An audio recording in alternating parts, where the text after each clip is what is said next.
ガジャファルコンの千秋です。安藤です。今回はジャパンレールパスの値上げについて取り上げていきたいんやけど、少し前の話で2023年の10月から JR グループが訪日旅行者向けに販売しているジャパンレールパスの値上げが実施されたと。で、これが平均値上げ率 70% の大幅改定になっとって、これに対して国内の一部で海外客が鉄道を使わなくなるのではっていう不安視する声も上がっとったんやけど、ジャパンレールパスが何か知らん人のためにちょっと説明すると、観光目的で日本に短期滞在する外国人及び外国に10年以上長期滞在する日本人が購入できる JR の乗り放題チケットのことで、JR パスとも呼ばれるんやけど、買い方としては基本的に日本国外の代理店で引換券を購入して、国内の引換所でパスポートと引換書を提示してパスに交換するとか、もともとそういう買い方やったんやけど、2020年あたりから外国人に限っては公式サイト上からインターネットで直接購入できるようになったと。で、当初は自動改札通れやんないんやけど、今は自動改札で直接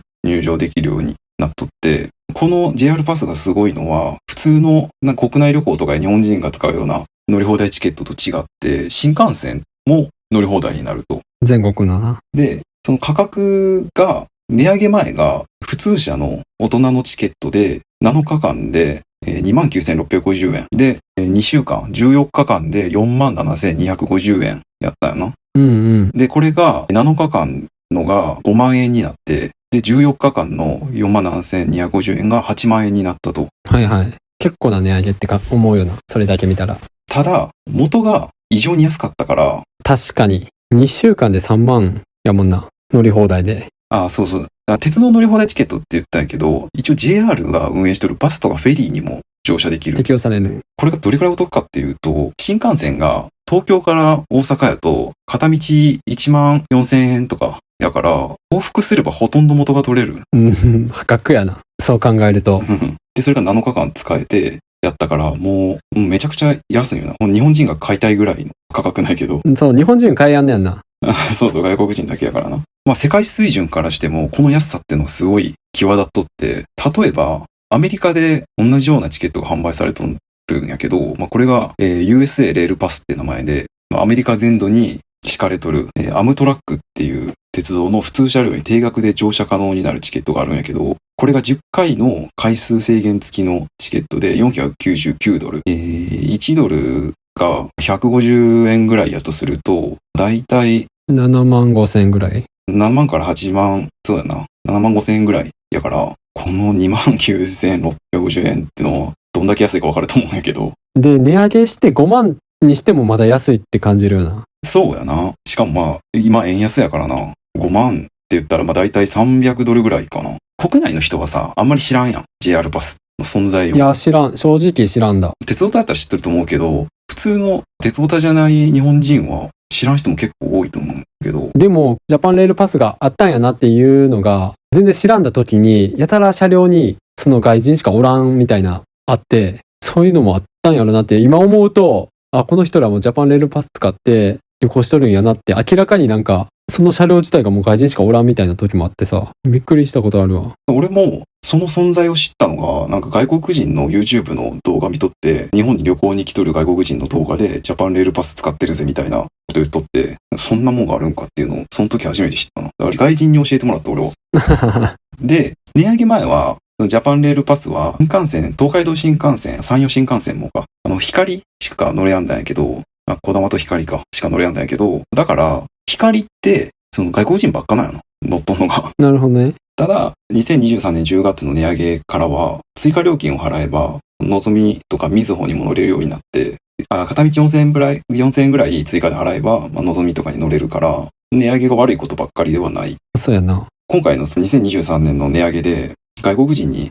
クルックっていう旅行、チケットの代理店とかやってるサイトが、アンケート取って外国人に。その結果で、JR パスを約 70% 値上げしましたが、それでも次の日本旅行で JR パスを購入したいですかっていう質問で、はいが 39%、で、いいえが 18%。で、続いて JR パスの値上げに関わらず日本旅行はまだまだお得だと思いますかっていう質問に対しては、はい、円安のためお得だと思うが 41.6%。で、他の交通手段など含めたらお得だと思うが 52.5%。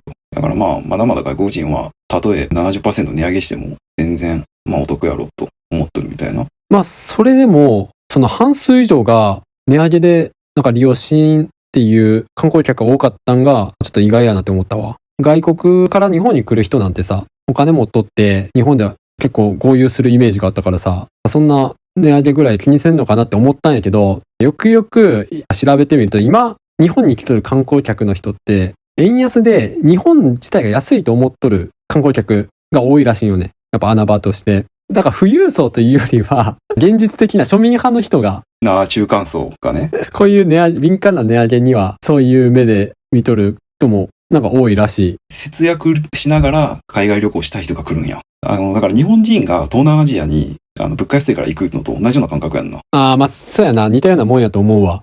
感覚としては。うん。東南アジアの飯が1回300円とかな、400円で十分食えるから、いっぱい食いたいとか、いっぱい遊びたいっていうのと一緒で、そういう感覚で日本に来てるから、でもそもそもの目的としてさ、日本の観光を使ってほしいっていう意図もあるからさ、全然使う分には利用して全国巡ってもらえたら、それはそれでいいんじゃないかなって思うけどな。地域貢献にもなるし。そうやな。まあ、訪日観光客の流動性を高めるっていう意味で、もしその新幹線がすごい高かったら、ほとんどの人がもう東京から出やんくなっちまうからな。で、あと、まあそもそもの問題で、1週間でそんなに新幹線を東西南北行ったり来たりするほど利用できるかっていう、観光のんびりできるんかっていう話もあるしな。確かにな。東京と大阪、京都ぐらいが、まあ限界やんな。1週間やと。現実的な問題じゃないかな。まああとさっきの話じゃないけど、その外人がジャパンレールパスをめちゃくちゃ利用して、もともと日本の人が電車に乗ろうと思っとったが乗れんくなるっていうのが出てきたらまたそれはそれ問題やけどな。それは外人が貸し切り状態みたいになっても。光はそんな感じやろ、でも。だから俺もどの電車か忘れたけど、ほんまに俺以外全外人なんじゃないかっていうレベルのあったからな。びっくりしたな。ピーク時とかは困るな。うるさいしな。外人ばっかのとこに放り込まれると。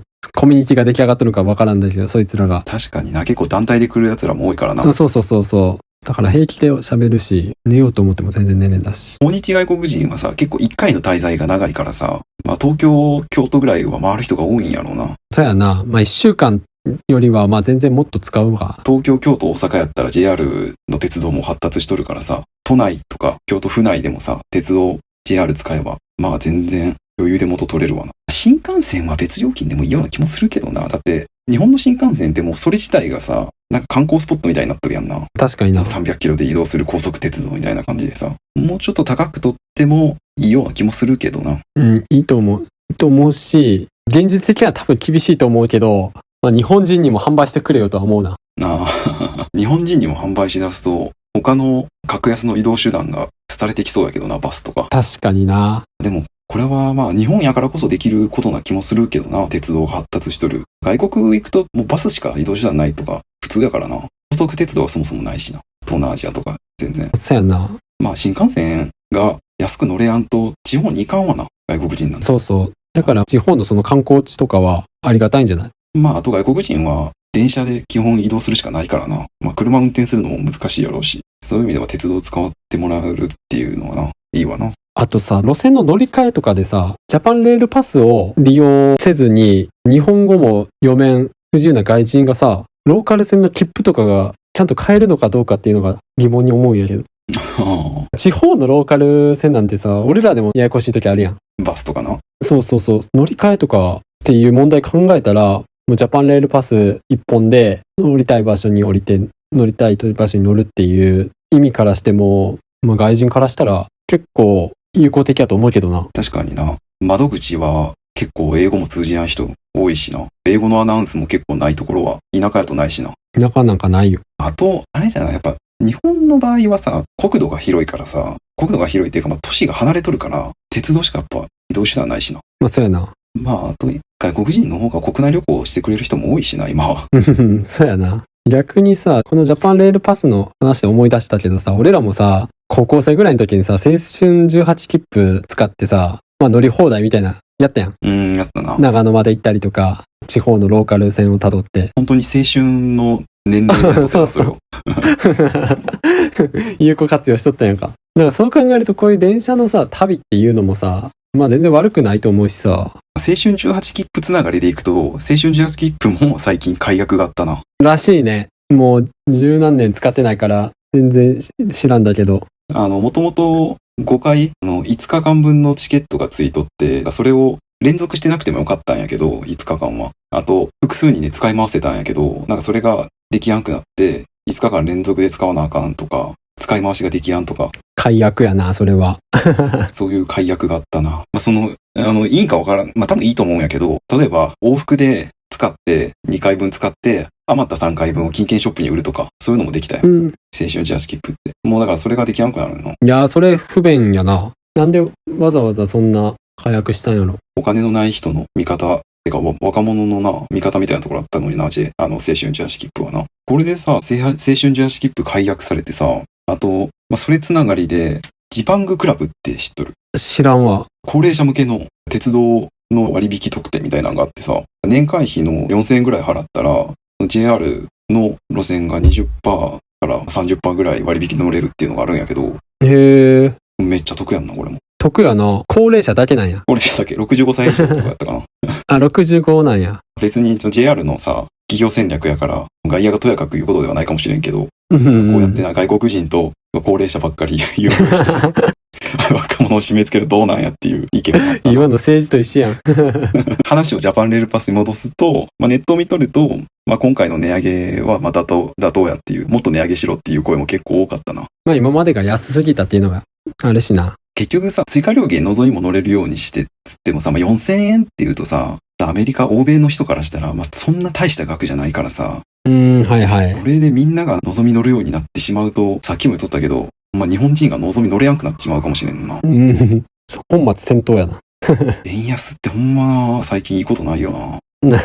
まあ確かにな。まあ今本当日本に来る外国人観光客多いからな。で特に今の時期また中国春節かなんかで今すごいやろ。東京の方とかも。そうやな。コロナ前ほどではないような感じがするけどな。まあそうなんや。それでも。円高になるのを期待しとるわ。日銀には。もうそればっかりは頑張ってもらうしかないわな。俺個人としてはジャパンレールパスは今の水準を維持してな。あんまり高くしすぎずに提供した方が外国人のその流動性が高まるからいいと思うけどな。まあ、空港とかやとさ、都会と田舎で全然歩数違うから。そうやな。しかも結構な山奥にあったりとかするから、やっぱ鉄道がメインになるやんな、外国人。だから、まあ、鉄道を安く提供して、地方でお金を落としてもらうのがいいんじゃないかなと思うわ。日本の経済のためにもな、循環してよく回してもらうのが一番ベストなんじゃない？そんな感じで、今回はジャパンレールパスが値上げされたことについて話してみました。ありがとうございます。はい。このチャンネルではこんな感じで普段気になった出来事やニュースを雑談形式で配信しています。どのチャンネルかわからなく前にチャンネル登録とまた高評価の方お願いします。あと個人的に蒸されたいっていうブログを運営してて週に1回更新してるので読んでくれたら嬉しいです。